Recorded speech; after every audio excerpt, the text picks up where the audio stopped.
Support for this NPR podcast and the following message come from Wix.com, a web platform for creating your own professional website. Join over 125 million people already using Wix to tell their stories online. Go to Wix.com to create your website today. The Trump administration's zero-tolerance immigration policy has become one of its most controversial. The federal government has separated hundreds of children from their parents as they increase prosecutions of people who have entered the country without documentation. And that practice has brought back searing memories for Viet Nguyen, the Pulitzer Prize-winning author. In 1975, his family fled to the United States from Vietnam. Mr. Nguyen was then just 4 years old and was separated from his parents and sent to live with another family for months until they could be reunited. He's written about that experience recently in the Washington Post.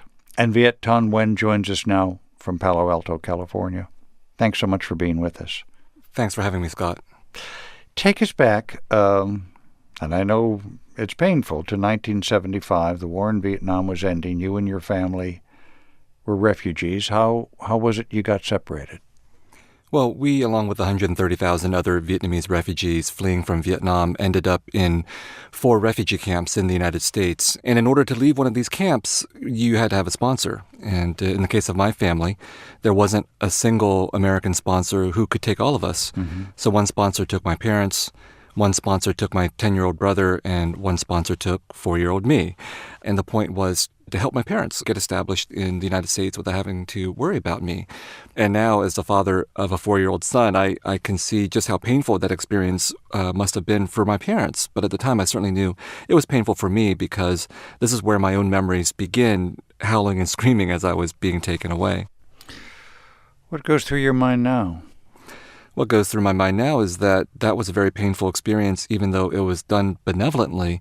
And now I see that children are being forcibly removed from undocumented parents who are entering this country or parents seeking asylum in this country.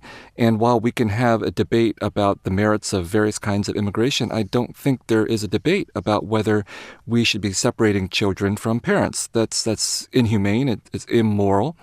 And the United States is simply doing the wrong thing.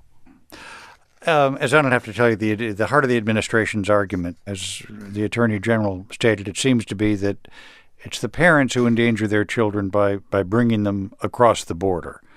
How do you react to that? Well, I think that is an argument that reverts to the question of what is legal but not what is just. In many cases, parents are taking their children with them because they're seeking asylum. In other cases, they're taking their children with them because they want to keep their families together. Simply because people are trying to enter this country doesn't mean that the United States has to lose its soul by trying to be as punitive as possible in order to try to deter these people from coming. Your piece notes that there can be a difference between the attitudes of older immigrants and some people who are coming in or trying to come in now.